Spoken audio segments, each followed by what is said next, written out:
সব থেকে মজবুতি ঈমান বাংলাদেশের থেকেও আমাদের ভারতের মুসলমানদের। জোরে বলুন সুবহানাল্লাহ। যারা ভাবেন না বাংলাদেশ ইসলামী রাষ্ট্র, তার থেকে বেশি সুরক্ষিত আছে আমরা ভারতের মুসলমান।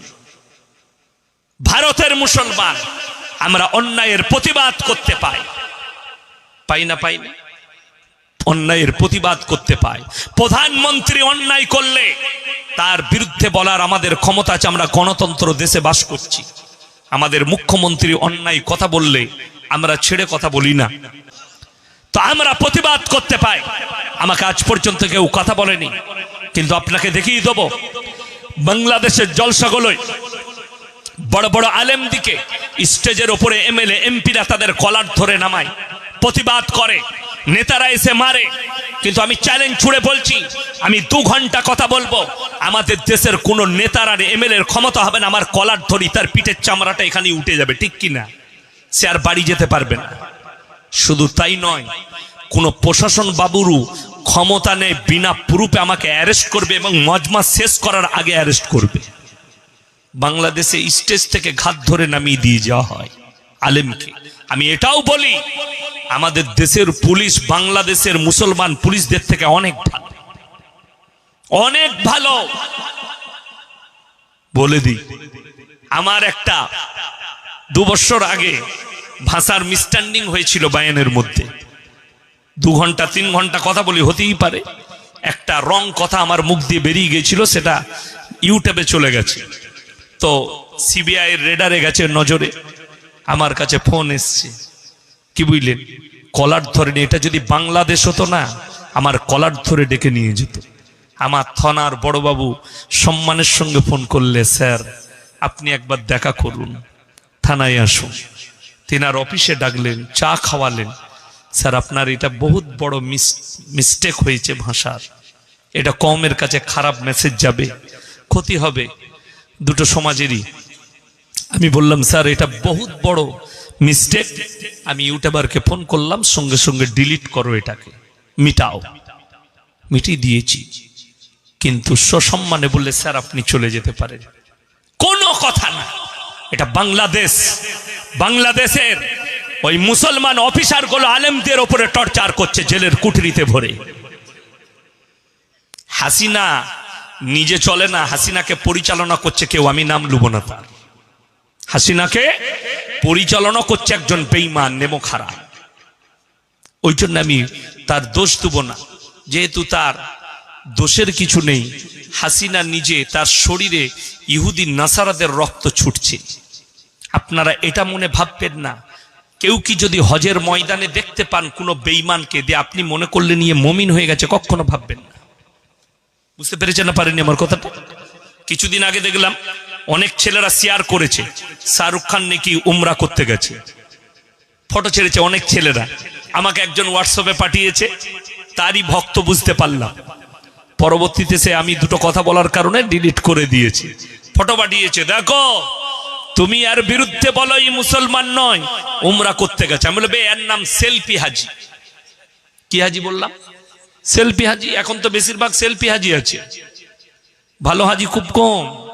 সেলফি হাজি মানে কি, মক্কায় যাচ্ছে আর ফটো তুলছে আর ছাড়ছে। মক্কা কাবা ঘর, আল্লাহর ঘর। শুনেলেন কারি তৈয়ব সাহেব রহমতুল্লাহ আলাই নব্বরাল্লাহু মারকাদা, আল্লাহ তিনার কবরকে নূরে ভরে দেখ, জোরে বলো আল্লাহুম্মা আমিন। তিনি কি বলেছে জানেন? কাবে পে পড়ি জব পহলি নজর, দুনিয়া क्या चीज है भूल गए। যারা আল্লাহর ভয়ে আল্লাহর মহব্বতে কাবা ঘরে পা রাখবে, কাবা ঘরটা দেখা মাত্র দুনিয়ার সব জিনিস ভুলে যাবে আর চোখ দিয়ে দরদর করে পানি পড়বে। কেন? ওই জায়গা গিয়ে, এমন একটা জায়গা, আপনারা শুনেছেন দেওবন্দের কোন উস্তাদ উমরা করতে গেছে, পেপারে কিংবা মোবাইলে দেখেছেন আপনারা? কথা বলে না কেন? দেখেননি? সাহারানপুরের ফুরফুরার কোন হুজুর যাচ্ছে, ফেসবুকে ছেড়েছে যে আমি উমরা করতে যাচ্ছি, যাইনি, ছাড়েনি। কেন? উলামারা তারা যায় না উমরা করতে? সবাই যায়, কিন্তু তারা কিন্তু সেলফি হাজি নয়। উলামারা, হুজুররা কিন্তু সেলফি হাজি নয়, ওই জন্য ফটো ছাড়ে না। আমাদের দেশে দুটো টাকা হয়েছে, দুটো পয়সা করে হজ করতে যাচ্ছে খালি এয়ারপোর্টে, সালামু আলাইকুম, হজ করতে চললাম, দোয়া করবেন। বে তোর হজই হবে না, তুই তো সেলফি হাজি। হজ কাকে বলে শোনো, কেউ জানতে পারবে না। তুমি কাবা ঘরে নামা মাত্র, যখন নামাজ, কাবা ঘর হচ্ছে ইবাদতের জায়গা, 1 রাকাত নামাজ যদি কাবা ঘরে কেউ পড়ে, 1 লাখ রাকাত নামাজ নেকি তার নামায় আমলে দেওয়া হয়। জোরে বলুন সুবহানাল্লাহ। কেউ যদি মদিনায় 1 ওয়াক্তের 1 রাকাত নামাজ পড়ে, তার নামায় আমলে 50,000 রাকাতের নেকি লেখা হয়। আমার ভাই, নবীজি সাল্লাল্লাহু আলাইহি সাল্লামের রওজা মুবারক যারা জিয়ারত করবে আর বলবে আল্লাহ, যখন দরুদ পাঠ করবে, আমার নবীজি বলবেন, ওগো আল্লাহ, যারা আমার উপরে দরুদ পাঠ করেছে তুমি তাদের মাগফিরাত করে দাও, তখন তুমি মাসুম হয়ে যাবে। জোরে বলুন সুবহানাল্লাহ। আর তুমি যদি রওজার সামনে গিয়ে জিয়ারত করা বাদ দিয়ে ফটো তুলে, বাপ ভিডিও কল করেছে বেটাকে, একদম দাঁড়িয়ে আছিস সামনে নবীজির কবরটা, তোর নাম সেলফি হাজি। বড় কষ্ট লাগে না, সেলফি হাজি হবেন না, উমরা করতে যান। আর সব থেকে বড় দোষের কি জানেন? কালিকাপুর মাদ্রাসা আপনাদের কাছে, ওখানে এমন এমন শিক্ষক আছে যাদের জুতো সোজা করতে হবে। আমাকে জিজ্ঞেস করবেন, সকালে গিয়ে ইয়াসিন ভাই বলে গেছে, আপনারা ফরজ নামাজ আগে পড়েন না নফল আগে পড়েন? কথা বলে না, ফরজ আগে পড়েন, কিন্তু আমাদের দেশের লোক নফল আগে পড়তে চায়। বুঝতে পারেন আমার কথাটা? হজ ফরজ হয়ে গেছে, এজেন্টরা বলছে হজ করার আগে তুমি একবার উমরাটা করে নাও, তুমি বুঝতে পেরে যাবে কিরকম কি ডিজাইন আছে। পটায় সেই এজেন্টটা তো পয়সা কামাবার জন্য করছে, দালাল। সব জায়গায় দালালি ভারতবর্ষে, এই হজেতেও দালালি আছে। রাগ করবেন না, বাস্তব কথা বলছি। 100টা এজেন্ট ঘুরে বেড়াচ্ছে যার টাকাওয়ালাদের পেছনে। ও তুমি উমরা করনি, আমি আছি, আমাকে দাও পাসপোর্ট গুলো, তোমাকে আমি কালকে উমরা করিয়ে দিচ্ছি। বড় কষ্ট লাগে। এবার তাকে জিজ্ঞেস করলি যে তুমি এত টাকার মালিক, তোমার তো হজ ফরজ হয়ে গেছে, তুমি ফরজ হজ করনি, আগে ফরজ হজ করো। আগে ফরজ পড়বে না নফল পড়বে? ই বলছে আগে নফল পড়, তারপরে ফরজ পড়বি। তো সেই ঝাঁটা খাবে না? খাবে না। যাদের হজ ফরজ হয়ে গেছে তাদের উমরায় যাওয়া আর শিলিগুড়ি, দার্জিলিং আর দীঘাতে ঘোরা দুটোই সমান। লিখেলেন, কাগজটাকে নোট করুন, কালকে কোনো মুক্তিকে জিজ্ঞেস করবেন। আমি বলে যাচ্ছি, উমরা করতে যাবে, তোমার হজ ফরজ হয়ে দাঁড়িয়ে আছে, আগে ফরজ হজ করো, তারপরে 100 বার উমরা করবে। বড় কষ্ট লাগে। যারা হজ করতে যায় তারা কে জানে? বিশ্বাস করুন, আমি বাস্তব কথা বলে যাচ্ছি। আপনারা আমাকে কি ভাবছেন জানি না। আমাকে যদি এখন, আমি ফরজ হজ করিনি, আমি যখনই হজ করতে যাব, আমাকে যদি এখন কেউ জিজ্ঞেস করে হজের সব নিয়মগুলো একটু বলে দেন, আমি বলছি আমি জানি না। বিশ্বাস করুন, আমি একদম সত্য কথা বলছি, আমি জানি না। আমি জানি না। কেন? কিতাব পড়ার প্র্যাকটিক্যালটা বহুত পার্থক্য আছে। প্র্যাকটিক্যালটা বহুত পার্থক্য আছে। ওই জন্যে বাবা, আপনি ট্রেনিং নেন, সব শিখে যাবেন, কিন্তু ফরজ আগে করবেন। যেমন আমি বলে দিই, আমাদের দেশের লোক এত দুর্বল। আপনাদের এখানে জানাজার নামাজ হয় না? মানুষ মরে গেলে এলান করলে জোহরের পরে জানাজা হবে। এলান হয়ে গেল, জোহরের পরে জানাজার নামাজ। কিন্তু দুঃখ কি জানেন? জোহরের নামাজের পরে জানাজা হবে, মসজিদে উজু করে মুসল্লিরা বসে নামাজ পড়বে। মসজিদে নামাজ হচ্ছে, আর একদল লোক থাকে, তারা উজু করে মসজিদের বাইরে বসে থাকে, হজরতরা জানাজা পড়বে। ঠিক বলছি না? তারা উজু করে বসে থাকে, জানাজা পড়বে। আচ্ছা, কেউ যদি জানাজার নামাজ ছেড়ে দেয়, সেটাতে গুনাহ আছে না গুনাহ নাই? গুনাহ নাই। কিন্তু কেউ যদি ফরজ নামাজ ছাড়ে, আমার নবী, বিশ্ব নবী বলেছেন, যার নামাজ নাই তার ইসলাম নেই। আমার নবীজির হাদিস, যার নামাজ নাই তার ইসলাম নেই। আর তুমি এই জন্য বড় পাপী, তোমার চোখের সামনে জোহরের নামাজ হচ্ছে আর তুমি নামাজ ছেড়ে দিচ্ছ, আর জানাজা পড়তে চাইছো ফরজে কিফায়া, যেটা ছেড়ে দিলে গুনাহ নাই। আর জোহরের নামাজ তোমার চোখের সামনে, যদি বলেন হুজুর আমরা তো দোয়া জানি না, দরুদ জানি না, নামাজ জানি না, আরে কমপক্ষে ইমামের সঙ্গে সেদিনে মাথাটা তো ঠুকে নাও। যদি আল্লাহ কবুল করে নেয় তুমি সব শিখে যাবে। আল্লাহর নবী সাহাবীরা দিন জানতো না, নবীজি শিখিয়েছেন কালমা পড়ার পরে। আল্লাহর নবী সাহাবীরা নামাজ জানতো না, নবীজি সাল্লাল্লাহু আলাইহি সাল্লাম শিখিয়েছেন। শুনেলেন, সাহাবীদের একটা ঘটনা শুনলেই বুঝতে পারবেন যে আপনি না জানার পরেও আপনি মাথা ঠুকবেন আর ইমামকে বলবেন, হুজুর আমাকে প্রত্যেকদিন একটা করে সূরা মুখস্থ করিয়ে দেন, দোয়াটা শিখিয়ে দেন, সানাটা শিখিয়ে দেন, দরুদটা শিখিয়ে দেন, আপনি নামাজটা শিখে যাবেন। আমার ভাই, আল্লাহর নবী সাল্লাল্লাহু আলাইহি সাল্লাম মসজিদে নববীতে মেম্বারে বসে আছেন, সাহাবীরা বসে আছেন। একজন ব্যক্তি নতুন ঈমান এনেছে। সে কি বলছে জানেন? ইয়া রাসূলুল্লাহ, আমি ঈমান তো এনেছি, কিন্তু সব করতে পারবো, নামাজ পড়বো, রোজা রাখবো, সব মানবো, একটা কাজ কিন্তু আমি ছাড়তে পারবো না। কি কাজ? বলে আমি প্রত্যেকদিন ব্যভিচার করতে চাই, এটা আমার নেশা, আমি যে কোনো মেয়ের সঙ্গে ব্যভিচার করব। হযরতে উমরে ফারুক রাদিয়াল্লাহু তাআলা আনহু তলোয়ারটা তুলে দাঁড়িয়ে গেছেন, টুকরো টুকরো করে দেবো, ইয়া রাসূলুল্লাহ হুকুম দেন। নবীজি বললেন, উমর ঠান্ডা হও, ক্ষান্ত হও, বসো। তাকে ডাকলেন, সেই সাহাবীকে, শোনো, হে আমার সাহাবী, তুমি আমার কাছে এসো। পিঠে হাত রেখে নবীজি বললেন, তোমার মায়ের সঙ্গে যদি কেউ ব্যভিচার করে, ইয়া রাসূলুল্লাহ, আমি রক্তের শেষ বিন্দু পর্যন্ত লড়াই করব। তোমার বোনের সঙ্গে যদি কেউ করে, তাকে টুকরো টুকরো করে দেবো। তোমার মেয়ের সঙ্গে যদি কেউ করে, ইয়া রাসূলুল্লাহ, তার গর্দনটা আলাদা করে দেবো। আমার নবীজি বললেন, হে আমার সাহাবী, তুমি যার সঙ্গে ব্যভিচার করবে সে কারুর মা, কারুর বোন, কারুর বিটি, কারুর স্ত্রী। নবীজিকে বললেন, ইয়া রাসূলুল্লাহ, আমি ইস্তেগফার করলাম, জীবনে আর কোনোদিন এই পাপ করব না। জোরে বলুন সুবহানাল্লাহ। আমার ভাই, আপনি যদি ইরাদা করেন যে আমি নামাজ পড়ব, নামাজ এমন একটা ইবাদত, কোরআনে আছে, ইন্নাস সালাতা তানহা আনিল ফাহশাই ওয়াল মুনকার, নিশ্চয়ই নামাজ এমন একটা ইবাদত, মানুষ যখন নামাজ পড়তে লাগে ভালো কাজের দিকে টেনে নিয়ে যায়, খারাপ কাজ থেকে বিরত করে। জোরে বলুন সুবহানাল্লাহ। আপনি তো নামাজটা পড়ুন, কিন্তু কষ্ট লাগে। আমাদের দেশের ছেলেরা এমনি নামাজ পড়ে না, বিয়ে করতে এসছে, গ্রামে গাড়ি ঢুকেছে, বলছে মসজিদটা কোথা গো, কি করবি বে? বললে নামাজ পড়ব।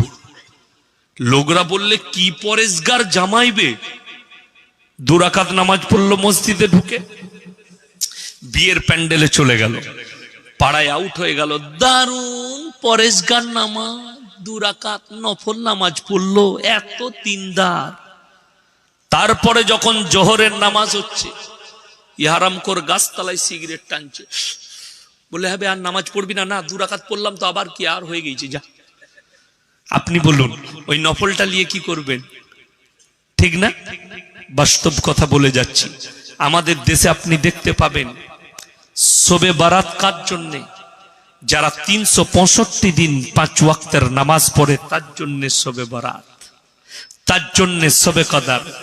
24 পরগনা, হাওড়া, হুগলি, মেদিনীপুর, বর্ধমান, নদিয়া, শবে বরাতের রাত্রিতে নতুন কিছু মাল আবিষ্কার হয়, সাদা পাঞ্জাবি, সাদা জামা, সাদা টুপি, আতর লাগিয়ে 1 ফিলাস চা করে নিয়ে মসজিদে চলে এসছে। হুজুর মনে মনে ভাবছে, আল্লাহ কারগিলের যুদ্ধর মালগুলো এলো কোথা থেকে?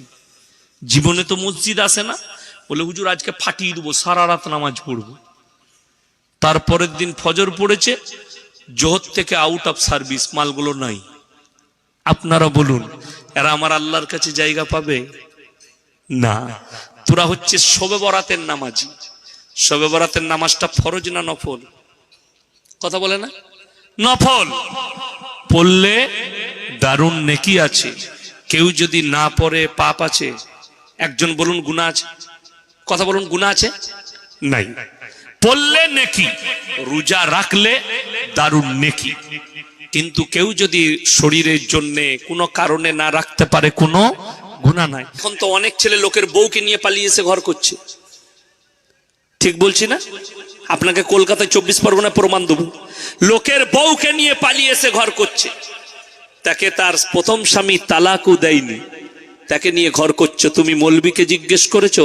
তুমি তো রাস্তায় সেই গাইমুখো হেলেটাকে দিয়ে বিয়ে পড়িয়েছো। গাইমুখো হেলে মানে একটা ঘোষ রাতের বেলায় গাই দোয়াতে ঢুকেছে গোয়ালে, গাই মনে করে এড়ে গরুটাকে দোয়াতে গেছে, মেরেছে লাত। তখন দেখছি এটা তো গাই লইবে, এড়ে গরু, মানে মুখটা গায়ের মতো কিন্তু গরুটা এড়ে। তার নাম হচ্ছে গাইমুখো হেলে।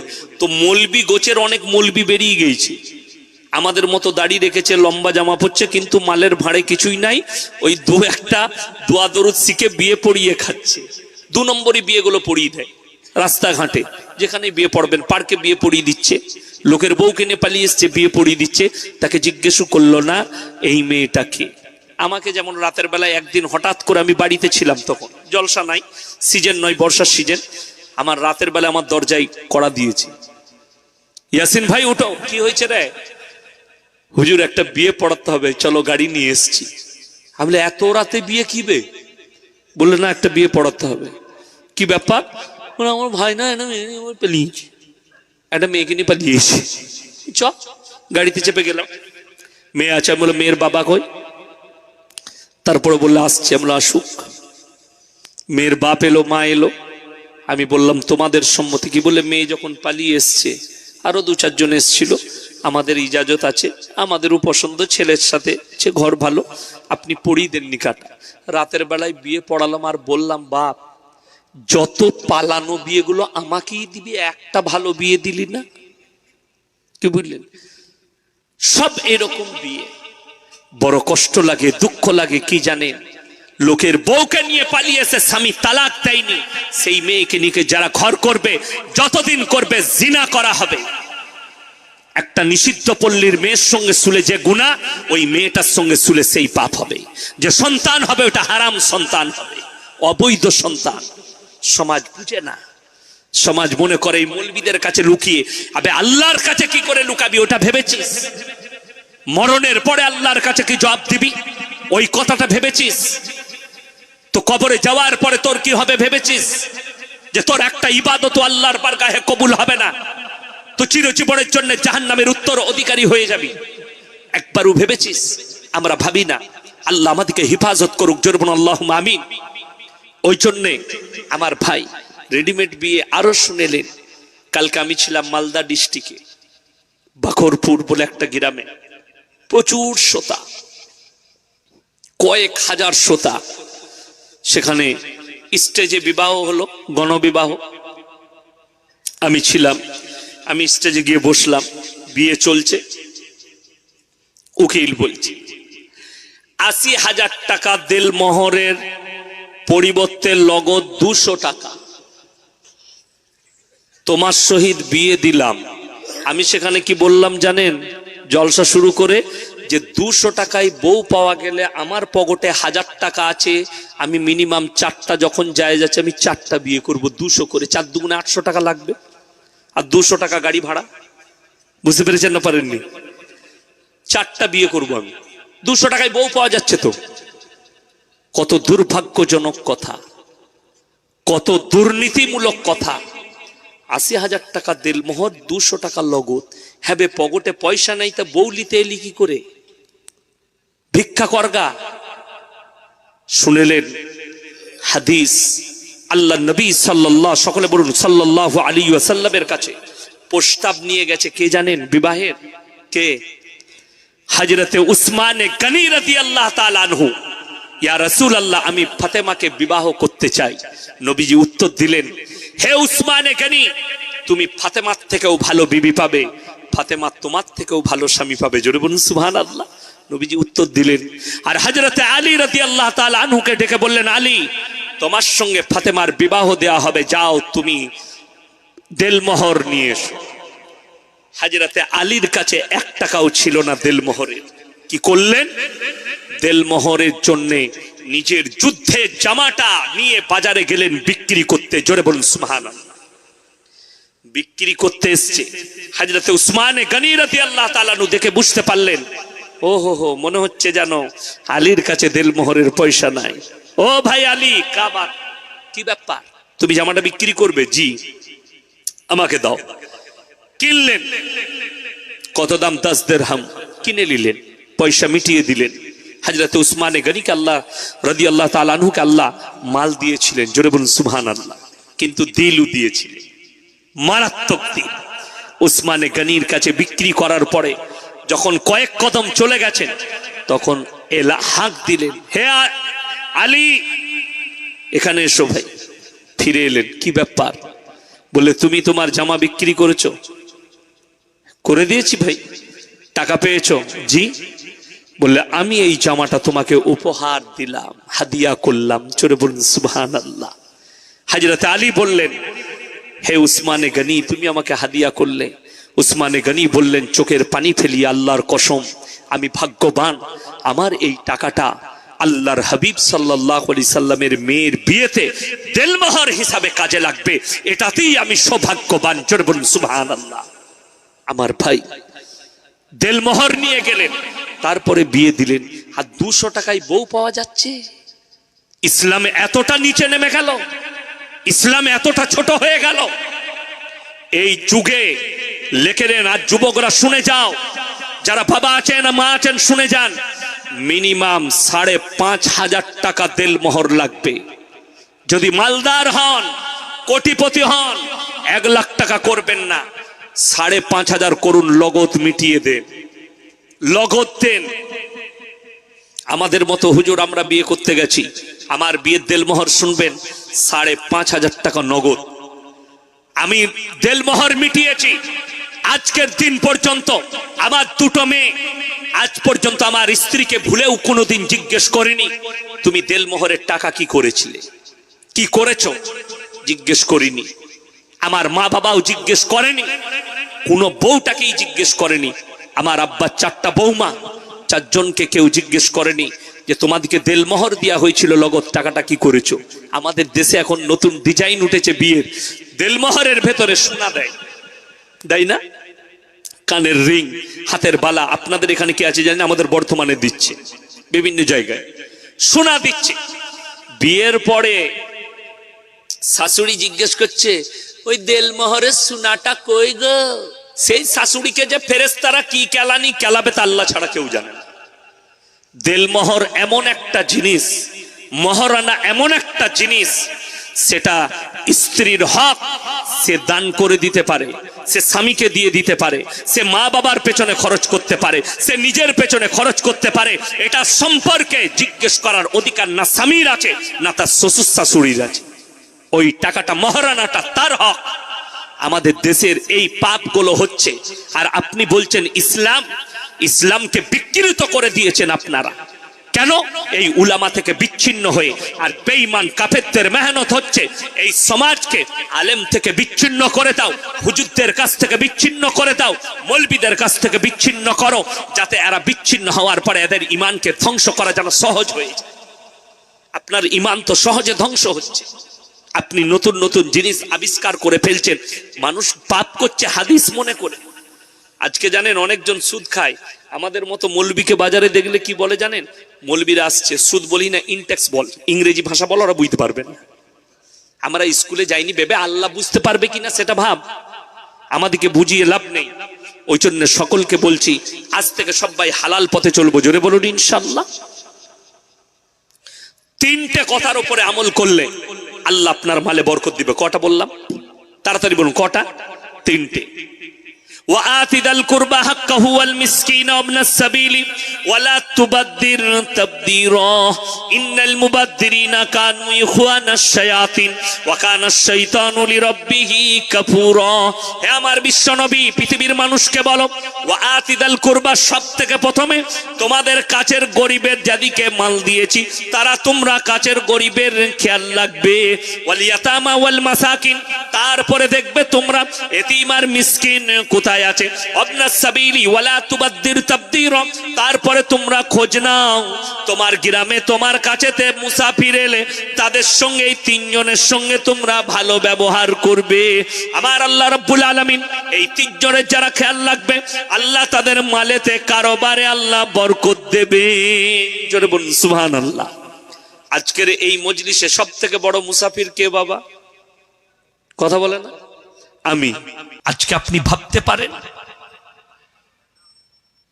মুসলমান আমাদের দেশের জানি না, কিন্তু আমাদের দেশেও আছে, পার্শ্ববর্তী দেশ বাংলাদেশ, বিশ্বকাপ জিতেছে আর্জেন্টিনা, ইহুদিদের দেশ।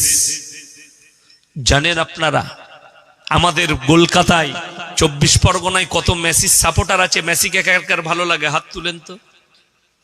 কেউ হাত তুলবে না, ও তো আমি জানি ও গুড়ে বালি। তাই না? একজনও হাত তুলবে না, কিন্তু জানে আমি মেসিকে ভালোবাসি। যারা ভালোবাসো তারা শুনে নাও, মেসির শরীরে একটা টাট্টু করা আছে, দেখেছেন? কথা বলে, টাট্টু নাই? ওই টাট্টুটা ভালো করে নজর করবে, জুম করে। ওটা হচ্ছে দাজ্জালের নিশানা, এক চোখ অন্ধ টাট্টু। ওরা দাজ্জালের প্রচার শুরু করেছে। শুধু তাই নয়, নেইমারের শরীরেও ওই টাট্টুই করা আছে। এটা ইহুদিদের একটা প্রচার এজেন্ডা শুরু হয়েছে। দাজ্জালের প্রচার শুরু করে দাও টাট্টু একে। তাকে আপনি আপনার আইকন ভাবছেন। চোখের পানি পড়ে, আমাদের অন্তর কাঁদে যে আমাদের মতো মৌলবীদের পেছনে দাঁড়িয়ে নামাজ পড়ে, অথচ আমাদের বিরোধিতা করে। হারামখোর! আল্লাহর কসম করে বলছি, কিয়ামতের দিনে ওই নেমক হারামের পাশে দাঁড়িয়ে তোমার কিয়ামত হবে। অত সোজা নয়। তুমি নেইমারকে ভালোবাসবে আর আমার মতো হুজুরের কাছে দোয়া নিবে, ঝাঁটা জুতো খাবে, আল্লাহর কসম করে বলছি। অত সোজা নয়। এই বাংলাদেশের কত হারামখোর আছে, বলছে জায়গা বিক্রি করে 10 লাখ টাকায় একটা আর্জেন্টিনার ঝান্ডা কিনেছে। 400 কিলোমিটার ঝান্ডা 10 লাখ টাকায় কিনেছে জায়গা বিক্রি করে। আর আমি চ্যালেঞ্জ ছুড়ে বলছি, এ 100% বেঈমান কাফের, এবং এর জন্য জাহান্নাম আল্লাহ রেডি করে দিয়েছে। আজ থেকে 1400 বছর আগে আল্লাহর হাবিব সাল্লাল্লাহু আলাইহি সাল্লাম যে রূপ ছিল, সেই রূপ ধারণ করলো এই উলামারা। এদের চেহারা আপনাকে ভালো লাগেনি? এদের টুপিটা ভালো লাগলো না, এদের দাড়িটা ভালো লাগলো না, এদের পাঞ্জাবিটা ভালো লাগলো না, এদের নামাজটা ভালো লাগলো না। ভালো যদি লাগলো, ওই বেঈমান কাফেরদের মদের ফোয়ারা ছোড়াটা ভালো লাগলো। আপনি জানেন কাতার বিশ্বকাপ নজির গড়েছে। আরে লক্ষ্য করো, ওই বাচ্চা ছেলে যার পা দুটো নেই, তার কোরআনে তেলাওয়াত দিয়ে কাতারের বিশ্বকাপ উদ্বোধন হয়েছে। এমনকি ফাইনালের দিনে যেখানে মদ উড়ানো হয়, ওটা উড়াতে দেয়নি, নজির করে দিয়েছে। তারা দেখিয়েছে যে পয়সা ইনকাম ছাড়া, অশ্লীল কাজ ছাড়া কিভাবে পয়সা খরচ করে একটা খেলা পরিচালনা করতে হয়। জোরে বলুন সুবহানাল্লাহ। ইসলাম এটা পারে, এটা দেখিয়েছে। এটা দেখানোর জন্য কাতার বিশ্বকাপ করিয়েছে। যে শোনো, যারা ভাবছে যে খেলাতে একটু মজ মস্তি হবে, খেলাতে একটু বিনোদন হবে, বিনোদন হতে পারে, মনের খুশি হবে, চেহারার খুশি হবে, কখনো নোংরামির খুশি ইসলাম পছন্দ করেন, কখনো মদের ফোয়ারা ইসলাম পছন্দ করেন। আজকে বহু বেঈমান কাফেররা যেতে পায়নি, ওই জন্য এজেন্ডা চালাচ্ছে কাতারের বিরুদ্ধে। এক শ্রেণীর মিডিয়া এজেন্ডা চালাচ্ছে কাতারের বিরুদ্ধে। যেহেতু তাদের নোংরামি হয়নি, সেখানে সমকামীকে স্বীকৃতি দেয়নি, সেখানে ব্যভিচারকে স্বীকৃতি দেয়নি, সেখানে নোংরা পোশাককে স্বীকৃতি দেয়নি।